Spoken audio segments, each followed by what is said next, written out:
আসসালামু আলাইকুম। আমি doctor Nazbin Akter Ruby, gynaecologist ও ইনফার্টিলিটি স্পেশালিস্ট। আপনাদের সুবিধার জন্য প্রতিদিন নিয়মিত চেম্বার করছি radium diagnostic centre, Joydebpur, Gazipur. অনেক পেশেন্টের কমপ্লেইন থাকে যারা বন্ধ্যাত্বের চিকিৎসা নিয়ে আমাদের কাছে আসেন যে ডাক্তারের কাছে চিকিৎসার জন্য গেলেই অনেকগুলো টেস্ট দিয়ে দেয়। ঠিক এই জায়গাটাই আজকে আমি ফোকাস করব। মেয়েদের আসলে বাচ্চা না আসার জন্য অনেকগুলো ফ্যাক্টর দায়ী।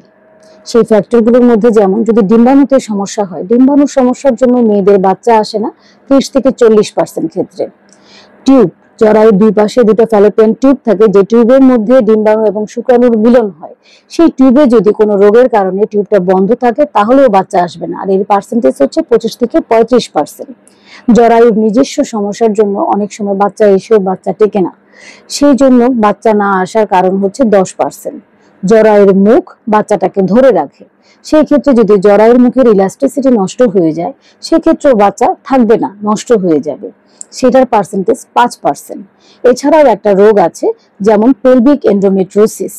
এতে হচ্ছে এই যে জরায়ু, টিউব, ডিম, এই জিনিসগুলোর একটা নির্দিষ্ট স্থান আছে, এক একজনের থেকে এক একজনের নির্দিষ্ট দূরত্ব আছে, পজিশন আছে। এর কোথাও যদি কোনো ব্যাঘাত ঘটে, মানে নর্মাল অ্যানাটমি যদি নষ্ট হয়ে যায়, সেই ক্ষেত্রে বাচ্চা আসবে না। তাহলে এতগুলো ফ্যাক্টরের মধ্যে যে কোনো একটাতে সমস্যা হলে আপনি মা হতে পারছেন না। তাহলে যদি আপনি কারণটা জেনে চিকিৎসা করেন, সেটা আপনার জন্য যতটুকু ভালো হবে, একজন ডক্টরের জন্য আপনার চিকিৎসা করা ঠিক ততটুকুই ভালো হবে। এই ফ্যাক্টরগুলো দেখার জন্য আসলে আপনাকে অনেকগুলো টেস্ট দেওয়া হয়। 10 থেকে 30% ক্ষেত্রে দেখা যায় যে সমস্ত রিপোর্ট নর্মাল থাকা সত্ত্বেও আপনি মা হচ্ছেন না, যেটাকে বলা হচ্ছে আনএক্সপ্লেইনড ইনফার্টিলিটি। এই পেশেন্টগুলোর ক্ষেত্রে 40% ক্ষেত্রে 3 বছরের মধ্যে তারা নিজে নিজেই প্রেগনেন্ট হতে পারে, কিন্তু যদি বয়স বাড়তে থাকে তাহলে নিজে নিজে বাচ্চা হওয়ার ক্ষমতাটা অনেকটাই কমে যায়। এই পেশেন্টগুলোকে ট্রিটমেন্ট দেওয়ার ক্ষেত্রে কিছু রিকমেন্ডেশন আছে। আমরা সেটা কিভাবে করি? প্রথম আমরা ওষুধ দিয়ে ট্রাই করি, যদি ওষুধ দিয়ে না হয় সেক্ষেত্রে আমরা আইওআই করি। আইওআই মাধ্যমে আমরা কন্ট্রোল ওভারিয়ান স্টিমুলেশন করি। সেই ক্ষেত্রে আইওআইতেও যদি আমাদের ফেলড হয় তাদের ক্ষেত্রে আইভিএফ পর্যন্ত যেতে হয়। এই ট্রিটমেন্টগুলো ডিপেন্ড করে অনেকগুলো বিষয়ের উপর। যেমন আপনি বারবার চিকিৎসা করছেন কিন্তু আপনি ফল পাচ্ছেন না, কিছু কারণ থাকতে পারে। একটা কারণ আপনার বয়স। বয়স যদি বেশি হয় তাহলে সেই ক্ষেত্রে চিকিৎসার সাকসেস রেট কমে যায়। আপনার বিবাহিত জীবনের বয়স, আপনার বিবাহিত লাইফ যদি অনেক লম্বা টাইম হয় সেই ক্ষেত্রে আপনার সাকসেস রেট কম থাকে। আপনি আগে বহুবার চিকিৎসা নিয়েছেন এবং সেটা ফেল হয়েছেন। এই ধরনের রোগীগুলি যখন আমাদের কাছে আসে তখন দেখা যায় তাদের চিকিৎসার ক্ষেত্রেও সাফল্যের হার একটু কমে আসে।